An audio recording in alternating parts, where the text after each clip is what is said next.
Hi everybody, good evening. I thought I would do a couple of things. One, show you what I'm making. Chopping onions, that's why it looks like I'm crying.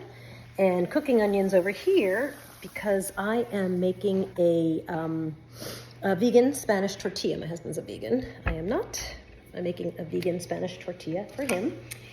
And I also thought I would tell everybody, you get to watch my fine cooking skills. I like to say, a disclaimer, you know I do not cook. Anyway, so we have on October 6th, we are premiering a doc short that we did for Scripps, and you can find Scripps channel on any FAST channel. And it's a look at the impact of the Latino vote in this election. So I thought I would give you just a really short take on what our doc is about. So in our documentary, which is called La Radio Wars, which is a look at how radio has now become a center of the fight between Republicans and Democrats for the Latino vote. And a lot of that is because I'm not a very good cook. So there's a decent chance I'm going to cut myself doing this because I'm not really paying attention. Anyway, there's a big fight between Republicans and Democrats trying to get the hearts and minds, and maybe more importantly, the votes of Latinos. Now, as you know, the Latino voting bloc is very young, younger than average. And if you look at a state like Pennsylvania, for example, whoever got the most Latinos could, in fact, win that state because that's how much that population has grown. So we thought that we would take a look at the various ways in which both sides, Democrats and Republicans, are trying to get out the vote. The thing I always find very interesting, and this has happened a lot over the years that I've been in TV news, that's been a lot of years. I think I'm on my 36th year. Whenever you do a panel, and we do them about Latinos over, in election times, you always get kind of hauled out. If you're Latino, you get hauled out when they talk about immigration, right? So it's something like this. And now let's talk about immigration.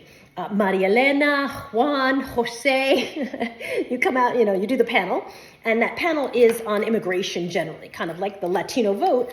It lasts about 4 minutes, and it's usually not particularly deep, to be honest. And then it goes away. And the thing I've always found very amusing / horrifying about that over the years is that, if you really look at the issues that Latinos care about, and I highly recommend that you check out both Voto Latino and Unidos because they are amazing when it comes to actual data and really good polling of Latinos.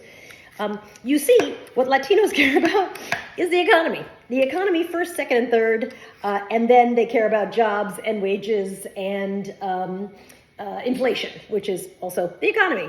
So this idea that there's a group of Latinos and all they care about is immigration is absolutely ridiculous. Hold that thought. I bought this the other day. It's a mandolin, but it's a mandolin that's kind of a safe mandolin. So I'm pretty excited about that. Anyway, so all the years that I've been doing this, there's always been this sense, and it's going to drive everybody crazy, it's been this sense that what Latinos want, come on, mandolin, what Latinos want, is conversations about immigration. And one of the people we interviewed in this doc is Mike Madrid. He's of the Lincoln Project, so he's a Republican, but a Trump-hating Republican. And he's really interesting because his data collection really shows that immigration is not an issue that's going to work really for Latinos. And a lot of these social issues, right? Trans kids and, all these who gets to use which sex bathroom are kind of losers as issues when it comes to Latinos. It just doesn't do well. What Latinos want to hear about, and no real surprise there, is they're really interested in hearing about the economy, jobs, wages. So we wanted to look at the radio wars because a really high percentage of Latinos, 95 plus, maybe 97% of Latinos listen to the radio. Some of that is because a lot of Latinos are working class, so they're in jobs where you can listen to the radio while you're working.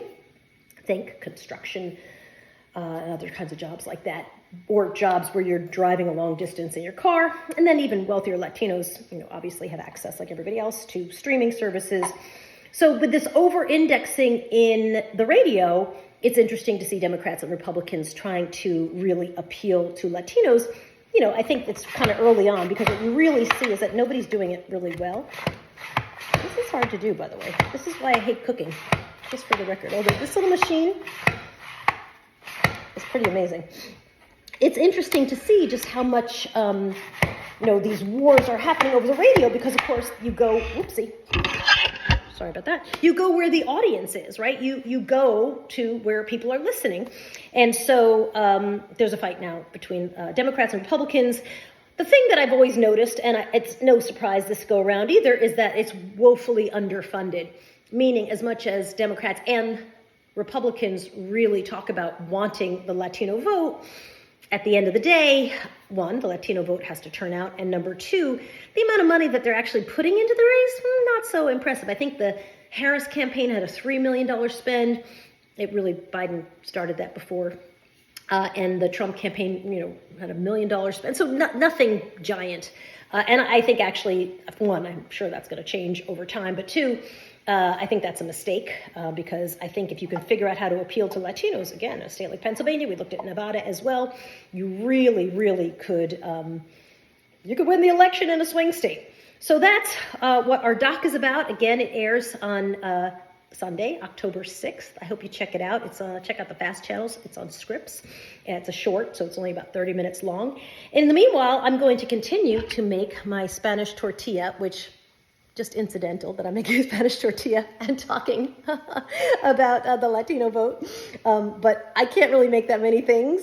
I'm a better baker than a cook, so Spanish tortilla is like one of the 5 things I can make. Anyway, I'll let you know how it turns out. I'll post some pictures of it, because actually my Spanish tortilla is pretty good.